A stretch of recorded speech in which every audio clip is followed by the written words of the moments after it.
우리 말씀 봉독하도록 하겠습니다. 하나님께서 우리에게 주시는 말씀은요. 마태복음 28장 5절에서 8절까지의 말씀인데요. 마태복음 28장 5절에서 8절까지의 말씀입니다.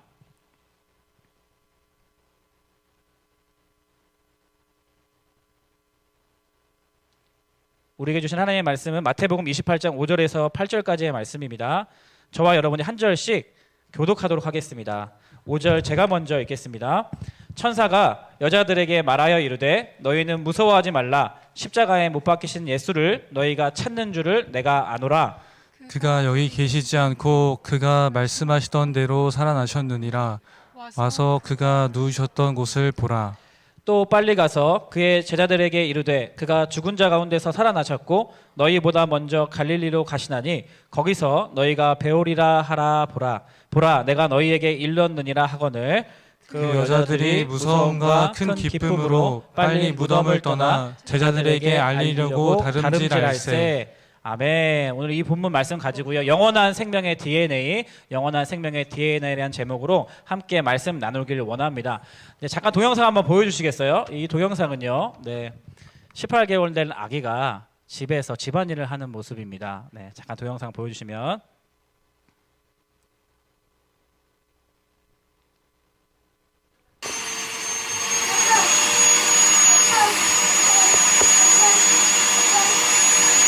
첫째 아들 이일입니다. 이일이 좀 많이 커가지고요.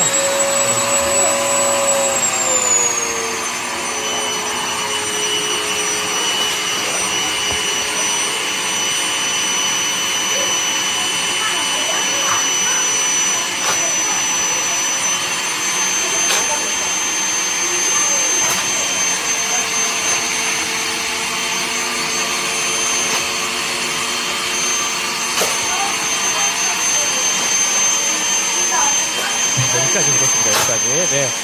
저희 집에는요 AI가 자동 청소기가 필요가 없습니다. 셋째 시키면 되거든요. 그래서 이 18개월 된 아기가 청소기를 돌리는 모습을 보셨는데 이혜리가 특별히 막 태어날 때부터 청소에 관심이 있거나 세계적으로 뛰어난 은사가 있어서 청소기를 돌리는 게 아닙니다. 매일매일 엄마랑 함께 있다 보니까 엄마가 청소하는 것을 보다 보니까 본인도 모르게 청소기를 돌리는 우리 아이를 볼 수가 있죠. 우리 이혜리는요 하도 엄마가 청소하는 것을 자주 봐가지고요 9개월 10개월째 이미 걸어 다니지도 못할 때부터 이미 물티슈를 스스로 뽑아서 떨어진 것이 있으면 방바닥을 닦고 다니는 모습을 보았고 18개월이 되어서야 비로소 자기보다 무겁고 키가 큰 청소기를 한 손으로 그리고 두 손으로 방향을 돌리면서 청소기를 돌리는 모습을 볼 수 있는 거죠. 왜냐하면 엄마가 매일 하루에도 몇 번씩 물티슈로 바닥을 닦고 청소기를 돌리기 때문에 그렇습니다.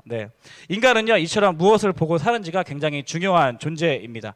우리가 신앙이라는 것도 마찬가지예요. 신앙이라는 것도 우리가 하나님을 믿는 우리가 하나님을 보고 하나님을 교제하는 일련의 과정이라고 할 수가 있는데 하나님을 알아야 하고 하나님을 봐야 하는데 하나님은 잘 보이지 않습니다. 하나님은 영이시 잘 보이지 않잖아요. 그래서 우리가 하나님을 알아가는 과정 가운데 굉장히 중요한 지식은 무엇이냐면 바로 예수님을 알아가는 것입니다. 예수님을 바라보는 것이에요. 왜냐하면 보이지 않는 하나님께서 우리에게 하나님 스스로를 보이신 분이 바로 예수 그리스도이시기 때문에 그렇습니다. 그래서 자신을 보여주기 위해서 예수님께서 이 땅에 인간의 몸을 입고 오셨다는 것이죠. 그래서 예수님을 아는 것이 곧 하나님을 아는 것이고 예수님을 바라보는 것이 하나님을 바라보게 되는 것이다 라는 것입니다. 우리가 사도신경을 살펴보고 있는데요. 사도신경을 12개의 고백으로 나누다 보면은 우리가 두 번째 고백부터 7번째 고백까지가 바로 이 예수 그리스도 예수님에 대한 신앙 고백이라고 우리가 계속 살펴보고 있어요. 두 번째 고백이 뭐였죠? 간단하게 복습할게요. 두 번째 고백이 뭐였죠? 그 외아들 우리 주 예수 그리스도를 믿사오니. 이것은 바로 예수님의 신분과 정체성에 대한 고백입니다. 그 외아들, 유일하신 아들, 다시 말하면 하나님의 동일한 속성을 지니신 성자 하나님이라는 고백이죠. 그 성자 하나님께서 예수라시는 거예요. 예수라는 이름을 가지고 오셨어요. 예수라는 이름의 뜻이 뭐였죠? 예수의 뜻이 뭐였죠? 구원자, 구원자십니다. 메시아, 구원자라는 뜻을 가지고 있고요. 그리스도라는 뜻이 무슨 의미가 있다고 했죠? 그리스도? 그렇죠. 우리 선생님 대단하십니다. 기름 부음 받으신 종. 너희들 들리니 선생님 목소리? 자, 이진 선생님이셔서 이진 선생님. 자, 기름 부음 받은 종이라는 뜻이 있잖아요. 그래서 구약 성경에 보면 하나님 앞에서 세움 받은 세 가지의 직분자가 있었죠. 첫 번째 선지자, 두 번째 제사장, 세 번째 왕. 하나님 앞에 기름 부음 받음으로 말미암아 사람들 앞에 세움 받은 사람들의 직분이 있었는데 예수님께서 선지자, 예수님께서 하나님의 말씀을 우리 인간들에게 알려주셨다, 깨닫게 해주셨다, 보여주셨다.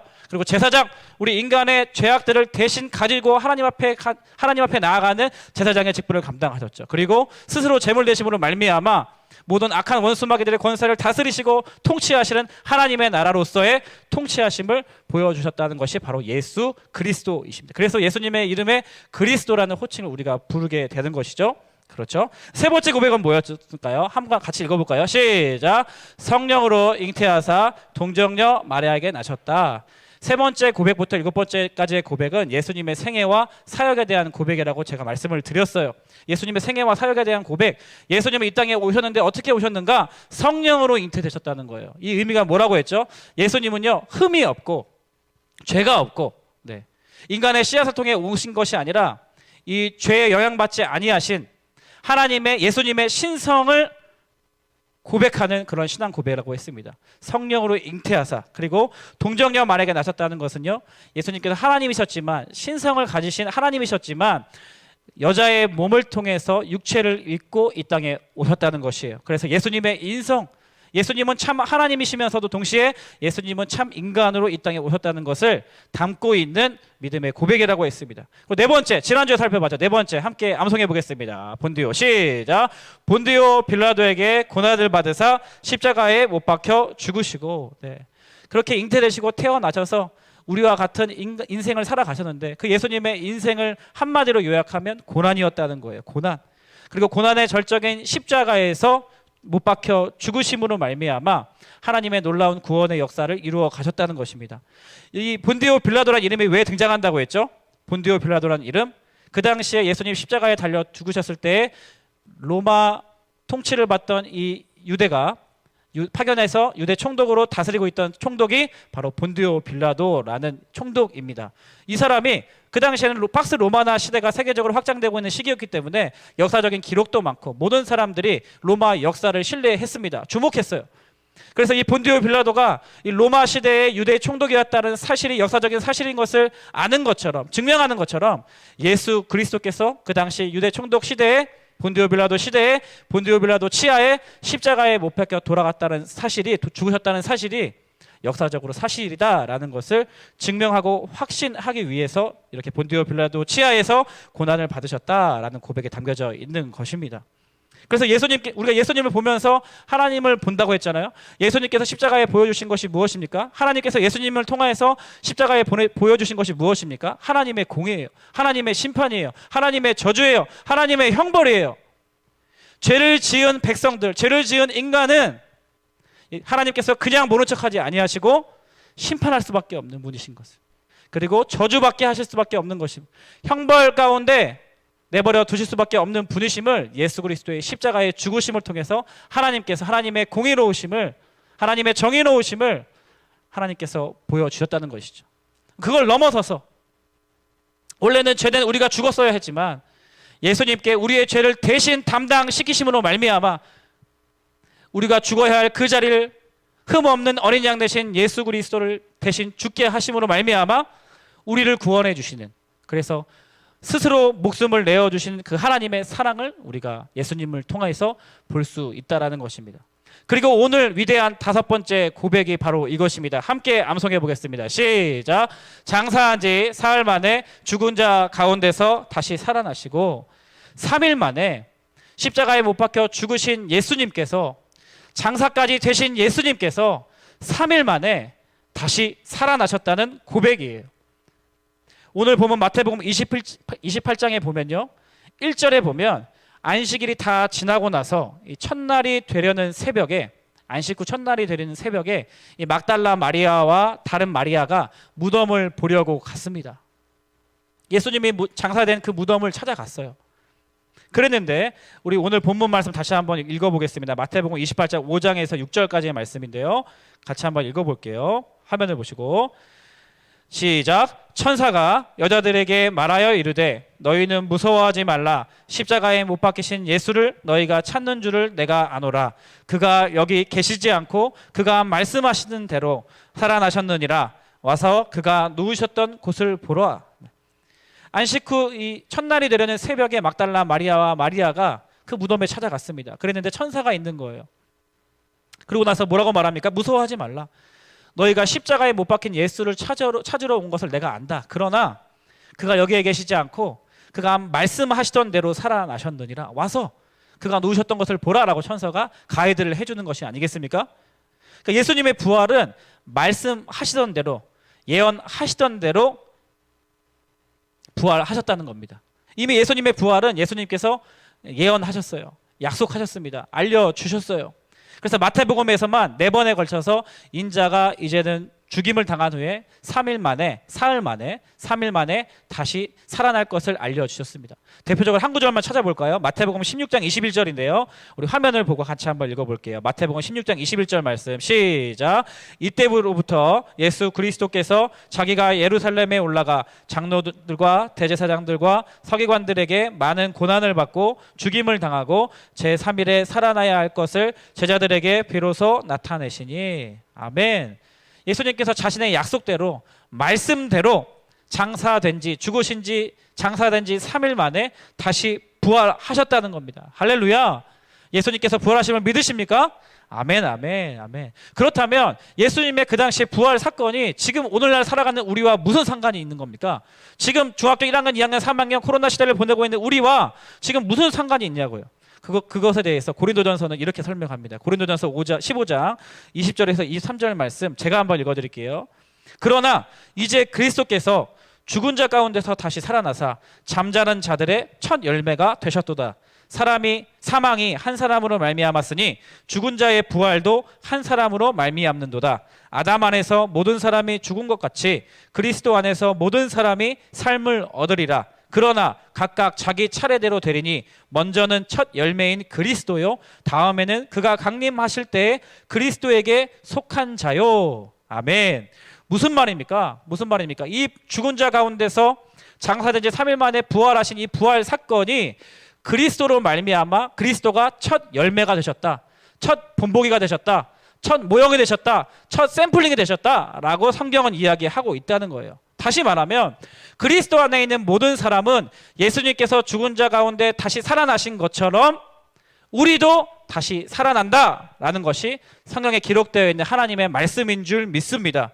그래서 그리스도 안에 있는 모든 사람은 첫 부활의 열매인 그리스도를 따라서 영원한 삶을 얻게 되어지는 것이죠. 영원한 삶을 얻게 되는 그 부활의 생명을 누리게 되는 것입니다. 주님 다시 오실 때에 우리도 주님과 같이 부활하여 영원한 생명으로 살아갈 수 있게 된다는 것입니다. 아멘. 그렇기 때문에 예수 그리스도를 믿는 자들은요, 이 땅 가운데 살아감에도 불구하고 이 십자가를 통과한 자들은 이 영원한 생명의 DNA, 이 부활의 DNA를 가지고 살아가는 사람들이라고 할 수가 있습니다. 영원한 생명의 DNA를 가진 그 부활의 DNA를 가진 사람들의 특징을 오늘 본문을 통해서 좀 짧게 살펴보면 좋겠습니다. 그 영원한 생명의 DNA를 가진 사람들의 첫 번째 특징은 무엇인가? 첫 번째로 무덤을 떠난다예요. 무덤을 떠나는 삶을 산다라는 것입니다. 오늘 본문 말씀 7장 8절 말씀, 마태복음 28장 7절 8절 말씀 같이 한번 봉독해 보도록 하겠습니다. 시작. 또 빨리 가서 그의 제자들에게 이르되 그가 죽은 자 가운데서 살아나셨고 너희보다 먼저 갈릴리로 가시나니 거기서 너희가 배우리라 하라. 보라, 내가 너희에게 일렀느니라 하거늘. 그 여자들이 무서움과 큰 기쁨으로 빨리 무덤을 떠나 제자들에게 알리려고 다름질할세. 이 여자들이, 이 막달라 마리아와 마리아가 천사를 통해서 예수님이 부활하셨다는 사실을 믿고 눈으로 확인한 다음에 반응이 무엇입니까? 무덤을 떠났던 거예요. 무덤을 떠났어요. 그 무덤이 어디입니까? 죽음의 현장이에요. 예수님께서 장사된 곳입니다. 어두운 곳이에요. 빛이 없는 곳이에요. 냄새가 나는 곳이에요. 근데 그 무덤을 떠나는 거예요. 왜요? 무덤을 왜 떠나야 합니까? 그곳에 주님이 계시지 않으니까. 그곳에 주님이 보이지 않으시니까. 주님은 그곳에서 부활하셔서 이미 영원한 생명의 자리 가운데로 본보기가 되셨기 때문에, 약속대로 3일 만에 죽은 자 가운데서 살아나셨기 때문에 더 이상 그 장사단 현장, 그 무덤에 주님이 계시지 않기 때문에 그 죽음의 현장에 있을 필요가 없었다는 것이죠. 우리가 무덤에 있을 필요가 없었다는 것입니다. 그래서 무덤을 떠나는 삶을 산다라는 것이죠. 여러분, 십자가를 통과한 사람은요, 이 죄와 사망이 주는 두려움에 더 이상 사로잡히지 않는 인생을 살아가게 되는 줄 믿습니다. 예수 그리스도께서 나의 모든 죄와 사망의 두려움을 가져가셨기 때문에, 예수 그리스도께서 나의 죄의 결과로 이 죽음과 공포와 두려움과 사망의 권세를 이기시고 부활하셨기 때문에 예수 그리스도의 십자가를 통과한 사람들은 더 이상 무덤에 머물지 않을 수 있게 되었다는 것이죠. 그래서 히브리서 말씀에는요, 히브리서 2장 14절 15절 말씀에는요, 자녀들은 혈과 육에 속하였으며 그도 또한 같은 모양으로 혈과 육을 함께 지니심은 죽음을 통하여 죽음의 세력을 잡은 자 곧 마귀를 멸하시며 또 죽기를 무서워함으로 한평생 매어 종로로 타는 모든 자들을 놓아주려 하심이니, 예수님께서 십자가의 죽으심으로 말미암아 모든 죽음의 세력을 잡은 자 곧 마귀를 멸하셨습니다. 그 디테일한 마귀의 방법이 무엇이었습니까? 그 사망의 죽음의 그 공포, 그 죽기를 무서워함으로 말미암아 그 마귀가 종로로 타게 하는 방법으로 마귀가 하나님의 백성들을 유혹했다는 거예요. 근데 예수님께서 십자가의 죽으심으로 말미암아 그리고 부활하심으로 말미암아 더 이상 죽음의 종로로 타지 않아도 된다. 마귀를 멸하셨기 때문에, 사망 권세를 이기셨기 때문에 더 이상 예수 그리스도 안에 있는 자들에게는 죽음의 종로로 타며 살아가지 않아도 된다라고 히브리서 기자는 이렇게 고백하고 있는 것이죠. 그래서 예수 그리스도께서 부활하심으로 말미암아 죄와 사망은 힘을 잃게 된 것입니다. 패배한 것이에요. 더 이상 죽음으로 사람을 종로로 탈 수 없게 된 것입니다. 그래서 영국의 신학자 이 존 오웬이라는 신학자는요, 이 1648년에 이런 책을 썼습니다. 1648년에 Death of Death in the Death of Christ. Death of Death, 죽음의 죽음, 죽음은 죽었다.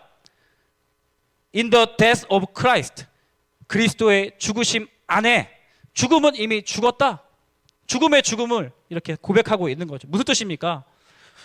그리스도의 죽음으로 말미암아 우리를 괴롭히던 이 사망의, 이 죄의 어두움의 종로로 탄 그 영향력이 죽었다는 거예요.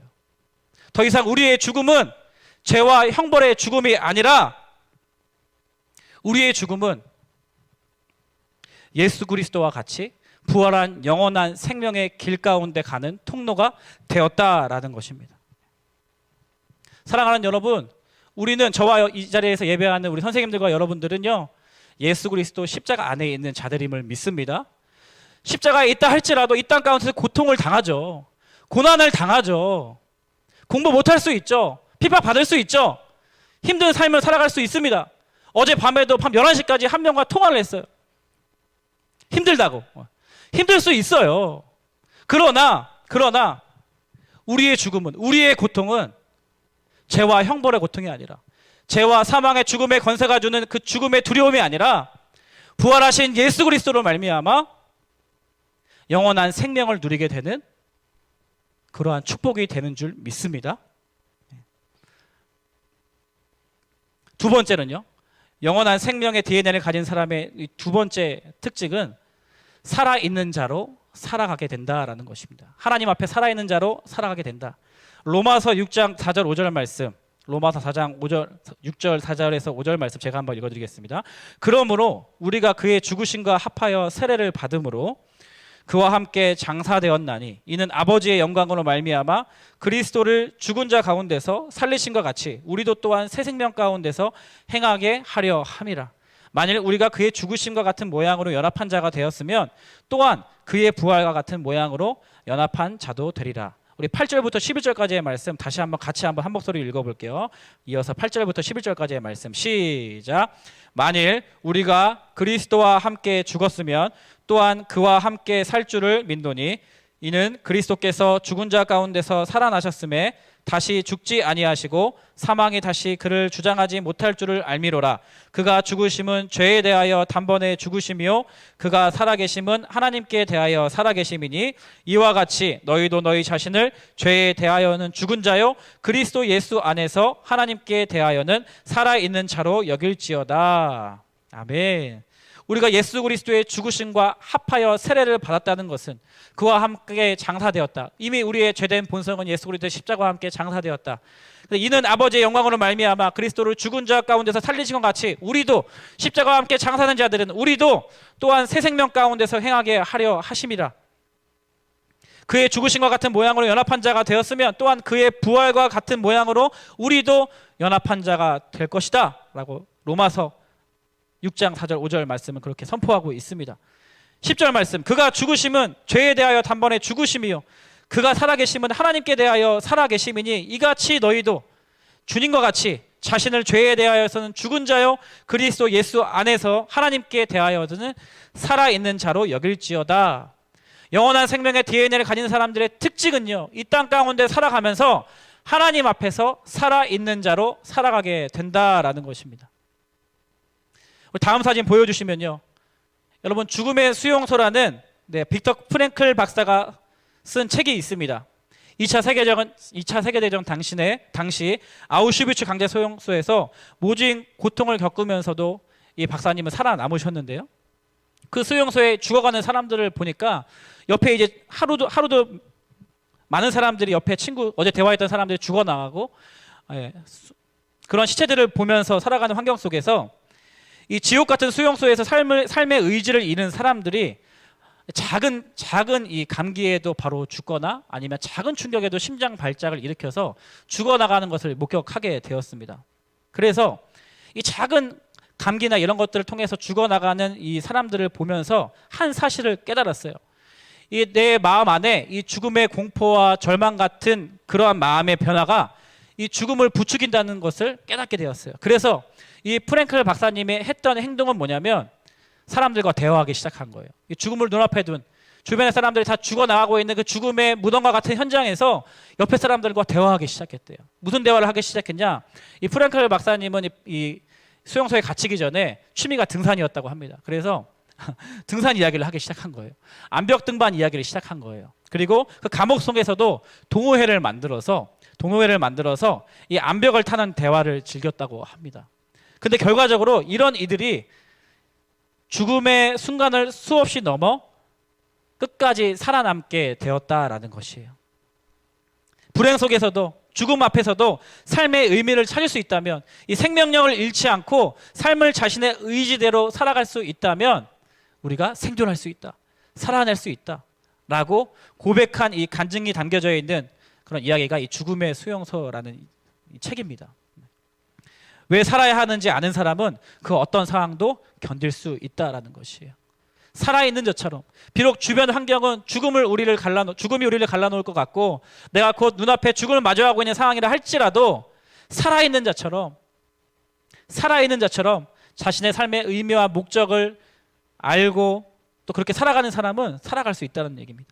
베드로전서 1장 4절 말씀에 보니까 이런 말씀이 있어요. 예수께서, 메시지 성경으로 보면 예수께서 죽은 자들 가운데서 다시 살아나심으로 우리는 전혀 새로운 생명을 받았고 가장 중요한 삶의 목적을 얻게 되었다는 겁니다.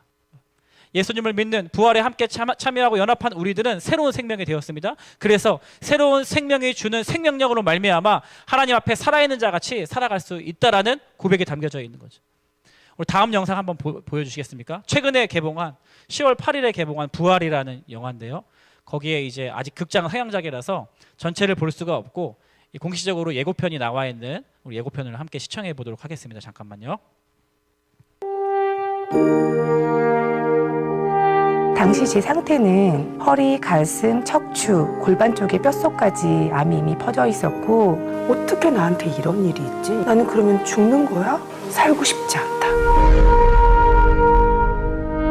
전화가 와서 저한테 기도를 시작했어 한 타이밍부터 제가 부작용이 없어진 거예요. 아니, 아직 암에 걸린 게 문제가 아니라 내 영혼이 완전히 죽어 있었구나라는 걸 알게 됐거든요. 야, 내가 암에 안 걸렸으면 어쩔 뻔했어? 암은 이제 봤더니 선물이었어. 그럴 수 있다. 아플 수도 있고 가는 과정이 고통스러울 수도 있고, 근데 고통 없는 부활은 존재하지 않는다는 것이죠.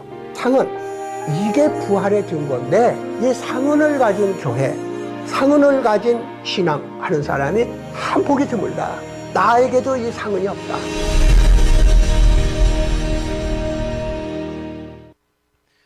네, 영화를 꼭 기회가 되면 우리 선생님들과 여러분들과 같이 한번 보고 싶은데요. 네.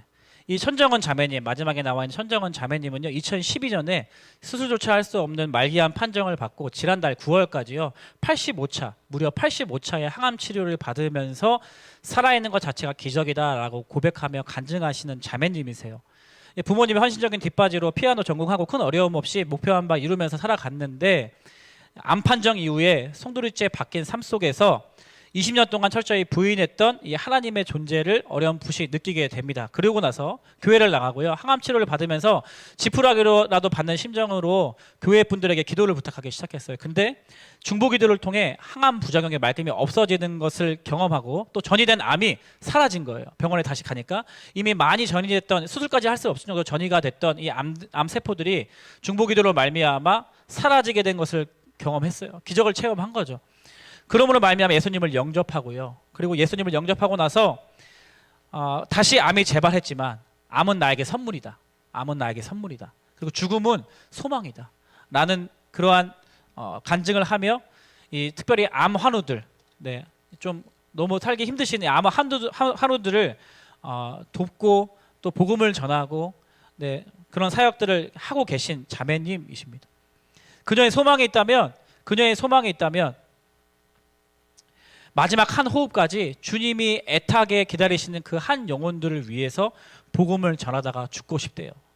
예수님을 영접하고 나서 한 소망이 생겼는데, 내가 죽는 그 순간까지 예수님을 알지 못하는 나와 같은 암 환자들을 위해서 복음을 전하고 죽는 것이 소망이라고 고백하는 너무나 귀한 자매님이십니다. 사랑하는 여러분, 예수 그리스도의 십자가를 통과하고요, 예수님의 부활과 함께 연합한 자들의 특징이 무엇입니까? 아무리 고통 가운데 있다 할지라도, 아무리 죽음이 눈앞에 있다 할지라도, 그 죽음이 더 이상 우리의 죄와 형벌의 결과가 아니라, 그 죽음은 오히려 예수 그리스도의 부활을 경험하게 되는 귀한 통로이기 때문에 하나님 앞에 살아있는 자로, 생명력이 있는 자로 살아갈 수 있게 된다라는 것입니다. 마치 오늘 본문에 막달라 마리아와 마리아가 예수님의 부활하심을 경험하고 나서 갈릴리로 다른 박질했던 것처럼,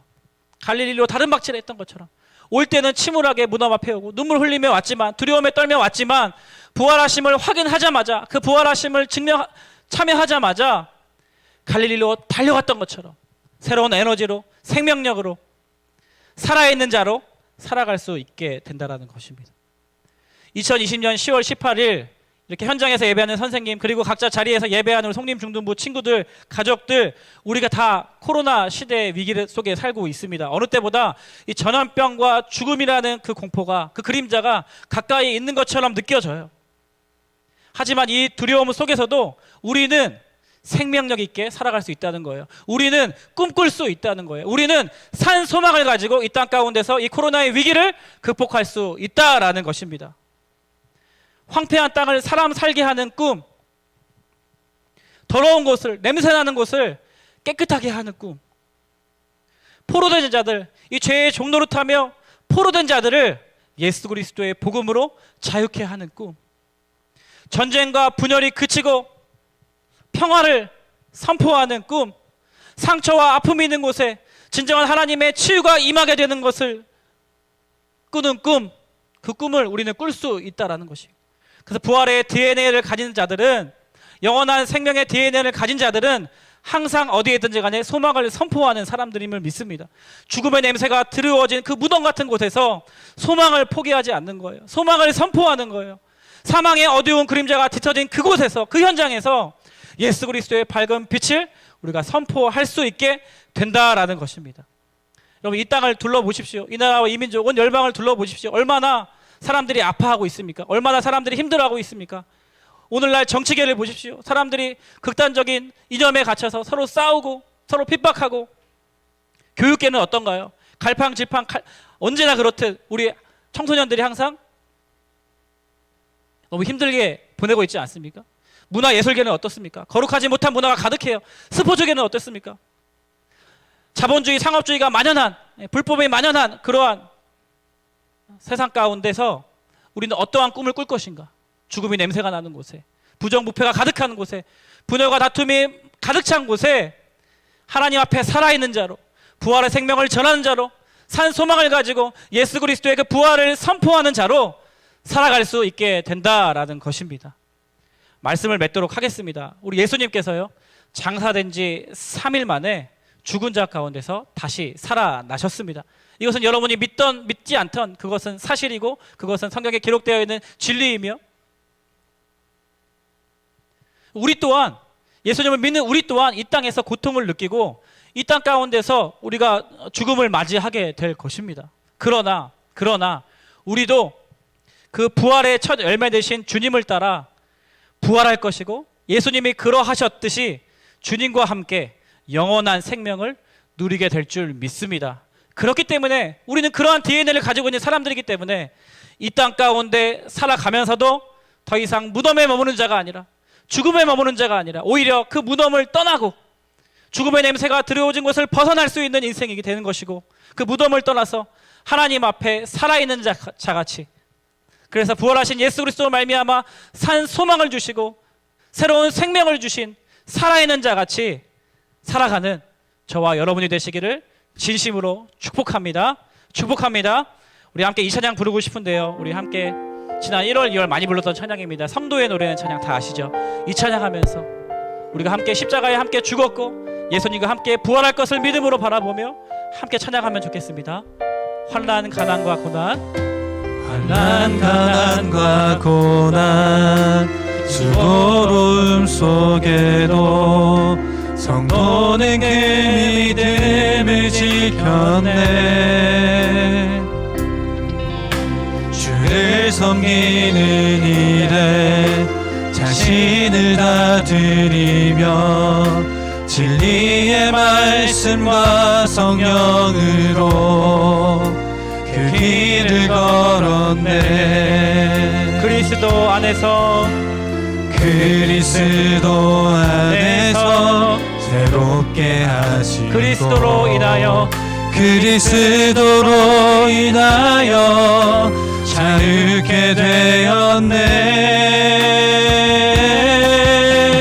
우리는 무명하나 유명한 자요, 죽음의 위기 속에도 참 생명 가졌고 근심하나 기뻐하며 하나하나 다른 일을 부욕해 하는 자로다. 다시 한번 마음을 다해 처음부터 고백하기 원합니다. 환난, 가난과 고난, 수고로움 속에도 성도는 그 믿음을 지켰네. 종노릇하게 하지 못합니다. 주를 섬기는 일에 자신을 다 드리며 진리의 말씀과 성령으로 그 길을 걸었네. 그리스도 안에서 새롭게 새로운 생명을 하시고 얻었습니다. 그리스도로 인하여 자유케 되었네.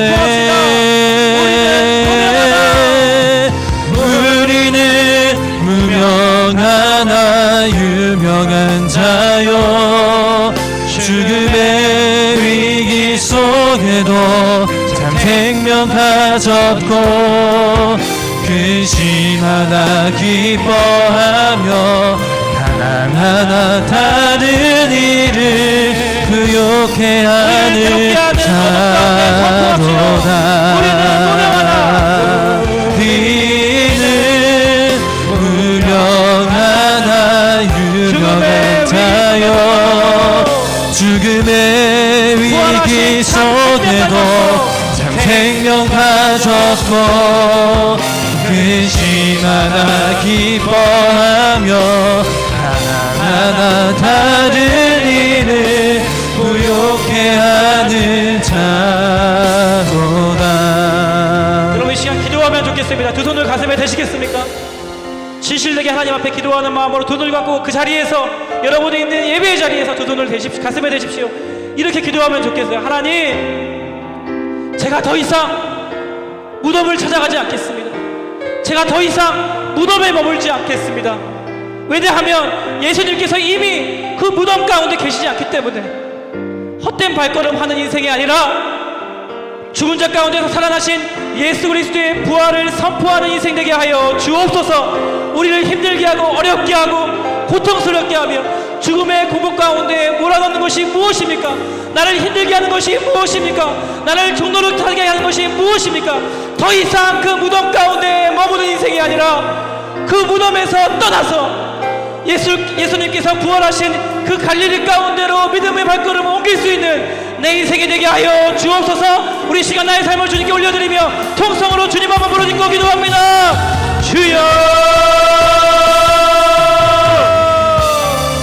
살아계신 예수 그리스도, 부활하신 예수 그리스도 이름을 높여드립니다.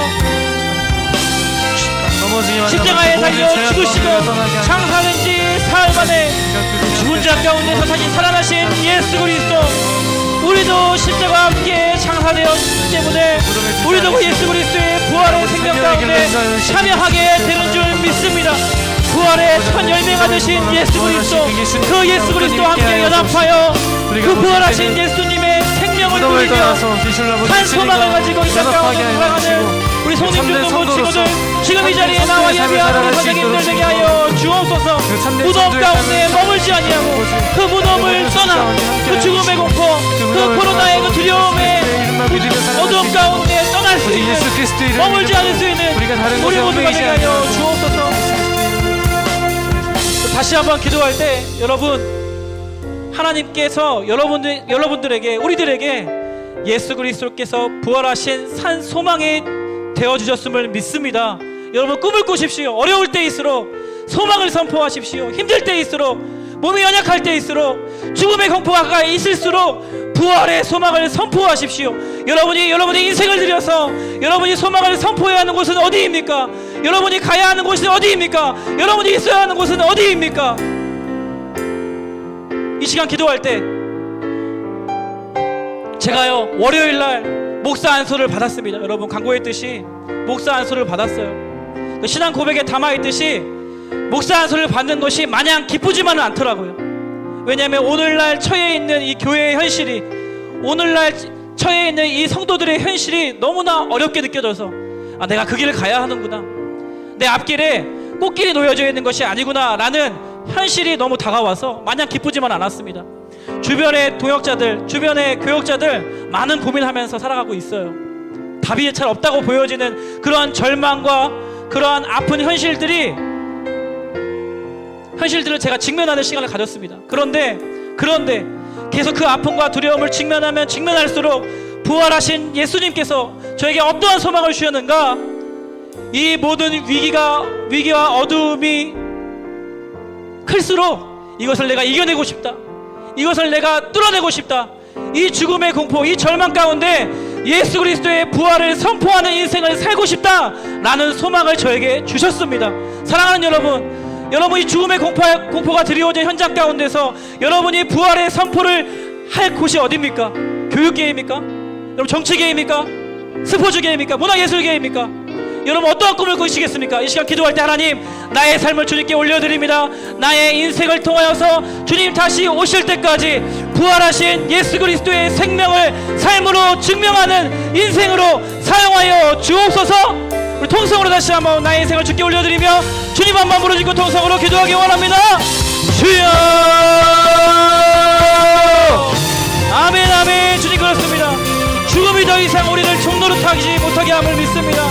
사망의 권세가 우리를 더 이상 어떻게 할 수 없음을 믿음으로 고백하오니 예수 그리스도의 부활 생명을 지닌 자답게, 영원한 생명의 DNA를 가진 자답게 오히려 죽음이 눈앞에 몰려올수록 그 죽음 앞에 예수 그리스도의 생명을 선포하고 산 소망 되신 예수 그리스도의 생명을 삶으로 수 있는 우리 인생이 되게 하여 주옵소서. 우리가 가야 할 곳이 어디입니까? 우리가 있어야 할 곳이 어디입니까? 예수 그리스도께서 우리와 함께 하심으로 말미암아 아버지 나의 삶이 그 예수님의 부활을 증명하는 인생으로, 예수님의 산소망을 선포하는 인생으로 사용하여 주옵소서. 내가 그러한 인생을 살기 원합니다. 내가 그렇게 예수님의 생명을 전하는 인생으로 살기를 원합니다. 주여 나의 인생 받아주시고 주여 나의 인생을 사용하여 주옵시고, 아버지 우리 성령 중등부 친구들이 그러한 비전과 꿈을 꾸며 이 위기 가운데서도 살아있는 자와 같이 살아갈 수 있도록 주님 인도하여 주옵소서. 하나님의 사랑만 오 주님 인도하여 주옵소서.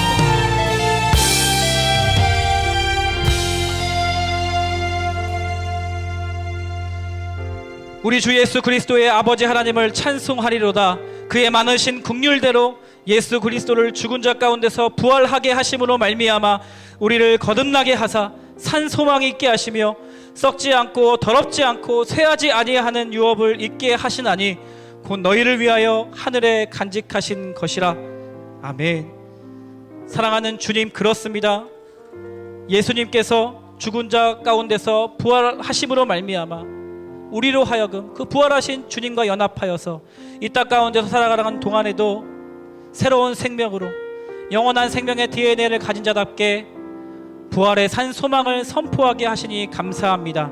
오늘 말씀을 살펴보았던 것처럼 더 이상 무덤에 머물지 아니하고 무덤을 떠나게 하여 주시고, 죽음의 공포가 두려움의 공포가 우리를 사로잡을 수 없음을 믿음으로 선포하며 하나님 앞에 살아있는 자답게 살아가는 우리 모든 성림 중등부 공동체 되도록 역사하여 주옵소서.